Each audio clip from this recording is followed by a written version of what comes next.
বাংলাদেশ এখনো ভারতের উপর কতটুকু নির্ভরশীল এমন প্রশ্ন দেরিতে হলেও রাজনীতির মাঠকে গরম করে তুলছে। এক পক্ষ বলছে ভারতের সহযোগিতা ছাড়া অচল হয়ে পড়তে পারে বাংলাদেশ, অন্য পক্ষ বলছে ভারত যা দেয় তা পাকিস্তান, তুরস্ক বা অন্য দেশও দিতে পারে। মোদ্দা কথা, বাংলাদেশ, ভারত, পাকিস্তান এই ত্রিভুজ সম্পর্কের রেশ এখন কোথায় গিয়ে ঠেকে সেটাই এখন আলোচনার খোরাক।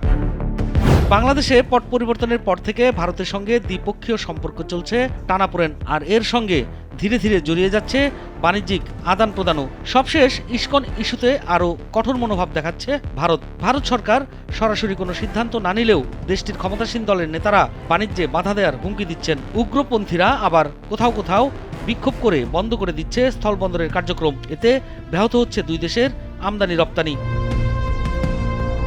এমন পরিস্থিতিতে প্রশ্ন উঠেছে, বাংলাদেশ কি পণ্য আমদানিতে কেবল ভারতের উপরেই নির্ভরশীল? সাম্প্রতিক ইস্কন ইস্যুতে চিন্ময়ের গ্রেপ্তার নিয়ে ফুঁসে উঠেছে ভারত নানা অপপ্রচার চালাচ্ছে বাংলাদেশের বিরুদ্ধে। পণ্য রপ্তানি বন্ধে দেয়া হচ্ছে হুমকি। তাদের এমন হুমকির বিপক্ষে শক্ত অবস্থান বাংলাদেশের। সরকার থেকে সাধারণ মানুষ ভারতের এহেন আচরণে ক্ষুব্ধ। ভারতীয় পণ্য বর্জনের শোরগোল দেশের আনাচে কানাচে। দেশের মানুষ বলছে ভারতের কবজা থেকে বেরোতে হবে, বিকল্প পথ খুঁজতে হবে। এমন পরিস্থিতিতে এক সুখবর হলো, পাকিস্তানের কাছ থেকে 25,000 টন উচ্চমান সম্পন্ন চিনি কিনেছে বাংলাদেশ। আগামী মাসে করাচি বন্দর থেকে এসব চিনি বাংলাদেশে পৌঁছানোর কথা রয়েছে। কয়েক দশক পর ইসলামাবাদ থেকে এত বিপুল পরিমাণ চিনি কিনল ঢাকা। এর আগে বেশিরভাগ সময় ভারতের কাছ থেকে চিনি কিনত বাংলাদেশ। এবার ভারতের পাশাপাশি প্রয়োজনীয় এই নিত্যপণ্য পাকিস্তান থেকেও কিনছে ঢাকা।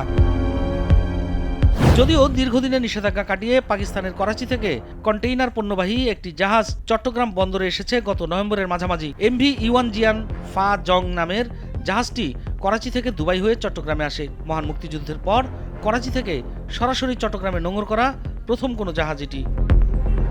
বাংলাদেশ ও পাকিস্তানের মধ্যে জটিল এবং কখনো কখনো উত্তেজনাপূর্ণ সম্পর্ক ছিল।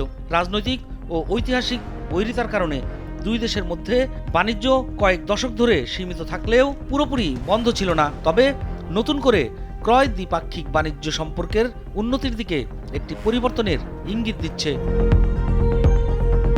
বাংলাদেশ থেকে কৃষিপণ্য, গার্মেন্টস, মেডিসিন, লেদার এসব ক্ষেত্রে পাকিস্তানের রপ্তানি বাড়ানোর সম্ভাবনা বেশি। অন্যদিকে পাকিস্তানের সিলিং ফ্যান, ফ্রুটস, জুস, মেয়েদের ড্রেস বাংলাদেশে জনপ্রিয়। কস্ট বেনিফিট পর্যালোচনা করে আমদানি রপ্তানি পণ্য ঠিক হলে উভয় দেশই তাতে লাভবান হবে।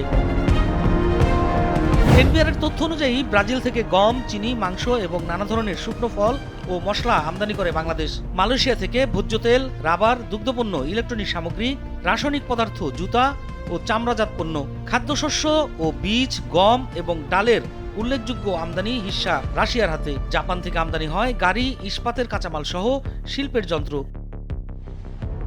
সিঙ্গাপুর থেকে মূলত জ্বালানি আমদানি করা হয়। পাশাপাশি দেশটি থেকে কাঁচা তুলা, ডাল, গম, তেলবীজ ও পাম অয়েল সহ বিভিন্ন খাদ্যপণ্য আসে। এর সাথে পাকিস্তান নিত্যপণ্য রপ্তানি শুরু করলে ভারতের পণ্য না পেলেও বাংলাদেশ যে না খেয়ে মরবে না এটা বলাই যায়। বাণিজ্য বিশ্লেষকরা বলছেন, রাজনৈতিক বিভেদ বা দূরত্ব থেকে বাণিজ্যকে মুক্ত রাখতে হবে। অনভিপ্রেত ঘটনার প্রভাব যদি আমদানি রপ্তানি নিষেধাজ্ঞার মতো পরিস্থিতির দিকে ঠেলে দেয়, ক্ষতিটা ভারতেরই হবে। কেননা প্রতি বছর বাংলাদেশ ভারত থেকে $13 বিলিয়ন পণ্য ও সেবা আমদানি করছে। এর বিঘ্ন ঘটলে ভারত সেই বৈদেশিক মুদ্রা থেকে বঞ্চিত হবে। অন্যদিকে রপ্তানি বন্ধ করলে সাময়িক সময়ের জন্য বাংলাদেশ কিছুটা চাপে পড়লেও আমদানির নতুন বিকল্প উৎস ঠিকই খুঁজে পেয়ে যাবে। তদুপরি অভ্যন্তরীণ উৎপাদন বাড়িয়েও তা মোকাবেলা করতে সক্ষম হবে। অর্থাৎ এতে কার লাভ কার ক্ষতি সেটি ভারতকে যেমন বিবেচনা করতে হবে, তেমনি বাংলাদেশকেও আঞ্চলিক বাণিজ্য থেকে সময় ও ব্যয় দুটির সুবিধাই ধরে রাখার চেষ্টা করতে হবে।